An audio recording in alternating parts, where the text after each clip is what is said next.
मदे जी गांव सां ब्रेकिंग न्यूज़ शेयर कंदा हलूं त गढ़ स्टेशन जो लाइन सुप्रीडेंट बाबर भुट्टो मदे जी शहर आसपास ला अज़ाब बणिजी वियो आहे। वधीक तव्हांखे ॿुधाईंदा हलूं त मदे जी गढ़ स्टेशन जे लाइनमैन गैर कानूनी कनेक्शन लगाए माहिवार लखें रुपया गैर कानूनी ठाहे सोनी झिरकी बणिजी वियो आहे।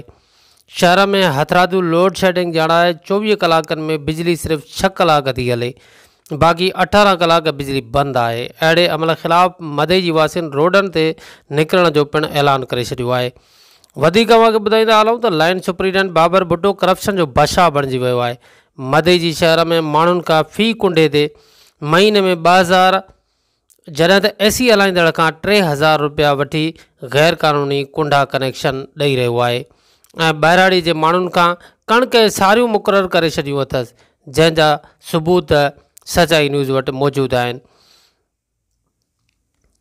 अवां हेठि वीडियो में मदे जी शहर जे मुख़्तलिफ़ पाड़नि जे ट्रांसफार्मर जा वीडियो ॾिसी सघंदा त उन्हनि में 7 जे तइदाद में गैर कानूनी कुंडा कनेक्शन लॻल आहिनि, जेकी इंजीनियर जे अचण महिल संदसि जा खाटू पुट लाइनमैन गुलाम शबीर काके पुटरो ऐं वहीद मीराणी सभु कुंडा कनेक्शन कटे इंजीनियर जे वापसीअ बाद साॻा गैर कानूनी कुंडा कनेक्शन लॻाया वेंदा आहिनि।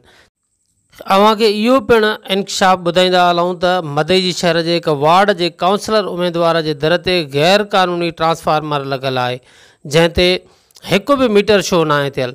वधीक शहर वासियुनि जो चवणु आहे त सेप्को चीफ खे गुज़ारिश था कयूं त फिलफोर बत्ताखोर लाइन सुप्रीडेंट बाबर भुट्टो ऐं उन जे करप्ट माफ़िया जे ख़िलाफ़ एक्शन खयो वञे ऐं उन्हनि खे फौरी तौर ते हटायो वञे। ॿी सूरत में एहतजाज सां गॾु कोर्ट सॻोरी जो दर खड़कायो वेंदो।